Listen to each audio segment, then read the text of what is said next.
विधानसभा निवडणुकीआधी 2 माणसं मला भेटायला आली होती. 160 जागा जिंकून देण्याची गॅरंटी देत होते. शरद पवारांनी हा मोठा गौप्यस्फोट केलाय. त्या दोघांची राहुल गांधींशी भेट घालून दिली होती, असाही गौप्यस्फोट शरद पवार यांनी केलाय. आत्ताची ही सगळ्यात मोठी बातमी.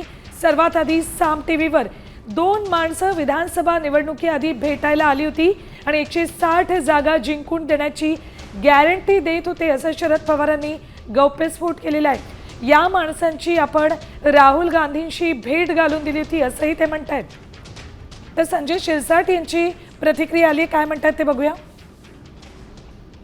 निवडणूक लागली त्यावेळेस मला दिल्लीत काही लोक भेटायला आले आणि ते म्हणाले की 160 जागा तुम्हाला जिंकून देतो. पण त्यावेळी त्यांच्या मनात निवडणूक आयोगाबाबत शंका नव्हती, असं ते म्हणाले. आता ते काय बोलले तर शरद पवार साहेबांचं स्टेटमेंट पण आजकाल दोन्ही साईडने बजावची भूमिकेमध्ये ते असतात. ते कधी राजकीय स्पष्ट भूमिका ते घेत नाहीत, म्हणून या भूमिकेला सुद्धा आम्ही तेवढं गांभीर्याने पाहतो. आता isakal.com आहे देशातील नंबर 1 ची मराठी न्यूज वेबसाईट. प्रत्येक अपडेटसाठी isakal.com ला नक्की भेट द्या.